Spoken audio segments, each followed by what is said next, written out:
Okay, everybody. So today we are looking at the Eris Jetson scooter. Good company. They have pretty decent scooters, pretty decent little electric bikes and things of that nature. But had a problem with this. This fender has broken off. It just mounts right here, covers this back wheel. And this is the only thing that supports the fender, is this little connection. There's no bracket or anything on the wheels that keep this from bouncing. And out of normal use on a sidewalk, this thing snapped off. So I used some glue the first time, that worked, and then it snapped off. This time I tried using some epoxy and it snapped off. I've been in contact with them for over a year and they've never had a replacement fender available. They're always back ordered or whatever. So I contacted them again just about a week ago. They said they were on back order and they would take 4 to 6 weeks before they'd start shipping.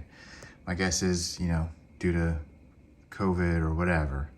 But anyway, I said, well, that's just too long to wait. I've been waiting for however long.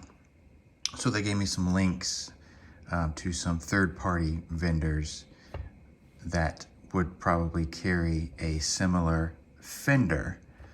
So that's what I got. I got a fender for a different scooter. Now it looks the same, identical in that respect. The tail light is a different shape. This one is kind of more of a polygon, whereas this one is an oval, so that will be an issue. And all of the bikes or scooters I came across were oval, with the exception of this one particular model. So we're gonna see what we can do, see if we can get this figured out. But the good thing about this is that it does come with a bracket and a new tail light / brake light that fits this fender. But the issue is going to be tracing this wire back into the main board and seeing if it's a direct swap or if I'm going to have to cut and splice some wires. So we're going to get into it. We're going to check it out. Stay tuned. Okay, so the next step on replacing the fender was trying to figure out where this wire led to that goes from the brake light, tail light, into the body of the scooter. And so you take off a panel, the bottom plate, and it's got a gasket that sits around there, obviously, to keep the water out from the battery. This here, this big large blue thing, is the power cell, the rechargeable power cell. That's the charging unit that plugs into here and goes to your AC adapter. Now, if you follow that wire, okay, it is held in by a little rubber piece here that is form-fitting for the unit, also to keep water out. So you want to keep this in the event that you have to cut the wire or whatever. You want to make sure that you have that wire, that little grommet or whatever. In here, there's a connector. All right, so we're going to go ahead and take this heat shrink tape off and see if it matches with the connector for the new fender that we got. All right, so stay tuned and be careful, because you see these little wires in here. If you break those, you're gonna have to be rewiring the whole thing, so be very careful. Stand by. Okay, so come to find out, this connector will not fit the connector that came with the replacement fender. All right, so you have a couple of options. You can either discard the brake light altogether and not necessarily be legal maybe for your area, or you can do some electrical work on the end over there. Because with this particular fender, the pigtail is only maybe 10 to 12 inches long, which I didn't know that until just now when I pulled it out of the bag. I guess I should have taken it out and looked at it before looking at this. But as you can see, for this particular Jetson, the cable is hardwired into the light, and it's probably a good 3 feet long to the connector.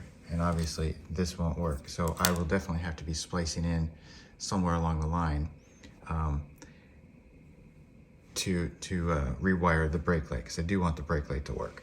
So I'm gonna go ahead and get started on this again. I'm gonna go ahead and keep this on here. I'll get this rewrapped with something and move on to the back section here. All right, so what that's gonna mean is I'm gonna have to cut this off, this fender off, and go ahead and replace with new fender, wire it up, and test it out. Hopefully it fires up. All right, so stay tuned. Okay, so we did in fact have to remove that connector, and I've lost it. Oh, no, there it is. Had to remove that connector and did have to splice the wires together. I used basically just some solder to do the really fine wires and then some heat shrink tubing over that. And I'm not too concerned about the cleanup here because I've got to feed this stuff in, so I'll electrical tape it and get it all fixed up. But I did test it, powered up the Jetson scooter, and it is working. It is doing what it's supposed to do. So I'm going to go ahead and get this fed back through and feed it through the fender here. Now while we're talking about the fender, the replacement fender has 3 holes, whereas the scooter itself had 4. But it does line up, it does fit just fine, and I'm going to use the 2 main holes up on the top. Obviously that center hole is between these 2, so what I'm going to do is I'm actually going to use some waterproof silicone and just create a little bit of a gasket here and use it as some adhesive. And I'm going to use silicone because it'll give it just enough rigidity here that it won't vibrate too much and it won't lift off the platform. But in the event that it breaks or I have to replace it again, it'll be easy to get off. I don't want to use an epoxy and permanently affix that piece to the base in case this has to be replaced again. So the 2 screws and then some silicone glue, which will be easy to break in the future if necessary. All right, so stand by and we'll see how it turns out. All right, so here we are. Got the fender put on, got the plugs put in, got it all wired up. Works just fine. Pretty awesome. I mean, it is a little bit of work, but now it's rideable again, and I did not want to wait the 4 to 6 weeks. Again, this fender has been out of stock for over a year. Got this scooter in 2020. It is now 2022, and I just had to go ahead and make do with an aftermarket fender. Made a little modifications, but now it's rideable again. Now once these modifications were made, I don't have to go back to this company. I can just keep ordering this fender if it was to break again and do a direct swap, direct replacement. No problem there. And earlier I showed you the fender without having been fed through, the light having been threaded through the fender. Pardon my tongue there. And that was because the Molex plug, or whatever you want to call that, on this side was able to feed through this and go through. Otherwise, depending on your scooter, of course, you may have to feed this bare wire through and then do the soldering job, but that kind of makes it a permanent fixture. Luckily in my case, I was able to get the plug through without too much hassle, so that's why the fender was not, or the wire was not pre-installed into the fender earlier when I showed you. But yeah, other than that, the scooter's good. Obviously getting parts for a scooter from this particular company is a little bit complicated, but this thing has been in storage for, I would say, a year without having a charge.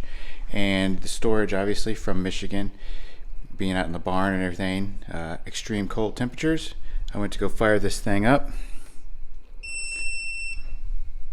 and it's got full battery, and like I said, it's been over a year, so whether or not that's going to drain quickly once it gets back into action, we'll see. This has not been on the charger since I pulled it out of the storage here in Virginia, and I've been in Virginia for 6 months.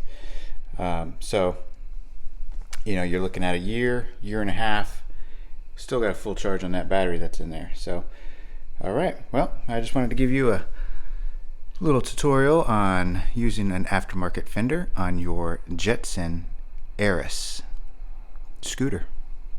All right. Well, hope you learned something, and on to the next.